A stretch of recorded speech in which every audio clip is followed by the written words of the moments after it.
नूरी नूरी तलवे हैं, कैसे प्यार जलवे हैं।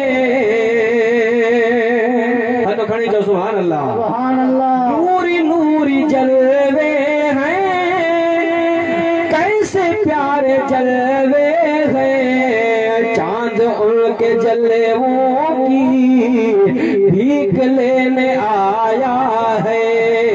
चांद उनके जलवों की भीख लेने आया है। दो जहां के वाली का दो जहां पे साया है। दो जहां के वाली का दो जहां पे साया है। उनको तो खुदा ने उनकी मर्जी से बनाया है। मुस्तफा जी ज़ात इतना तो सोना इंसान तो इंसान हजर शजर हर शे मुझे मुस्तफा जे मथा मस्तान थी वी दिया।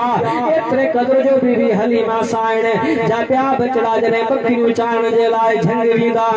हबीब पूछा था कि अम्मा मुझा प्या भायर का दे वींदा।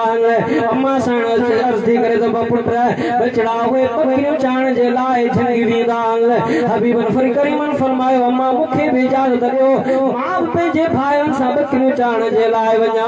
अम्मा अर्ज़ी करे तो दिल भर तू नंढड़ो आ तोखे मथा को जंगली जानवर का तकलीफ न पहुंचाए विझे। मुस्तफा करीम फरमाता ना मां अहिड़ी ॻाल्हि कान्हे का मां पंहिंजे भाइयुनि सां बकरियूं चाण जे लाइ ज़रूर जंग वेंदुसि। अम्मा सां इजाज़त थी ॾे पई।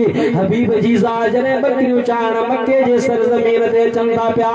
बनू सैद जे कबीले में पथरीले इलाइके में जबलनि ते वञनि था पिया त मके मुकर्रमे जे उन झंग जा बगड़ बि मुस्तफा जो दीदार कंदा आहिनि ऐं दिलियूं ठारींदा आहिनि।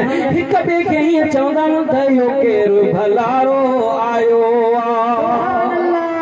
सुभान अल्लाह। छा चवंदा आहिनि एहो केरु भलारो आयो आए हो केरु भलारो आयो आए हो केरु भलारो आयो।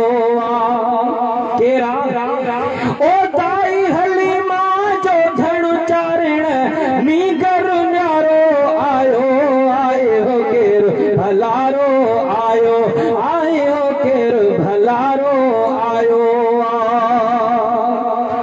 हितां जो नथो लगे इलाइके जो नथो लगे बनू सैद कबीले जो नथो लगे मक्के मुकर्रमे जे आम खानदान जो नथो लगे।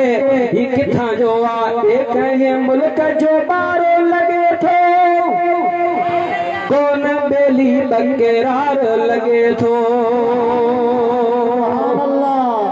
हेॾो सुहिणो बकरियूं थो चारे बकरा त न ही त का ॿी शख़्सियत आहे। ओ ॿिए कंहिं मुल्क जो ॿारो लगे थो कोन बेली बकरार लगे थो।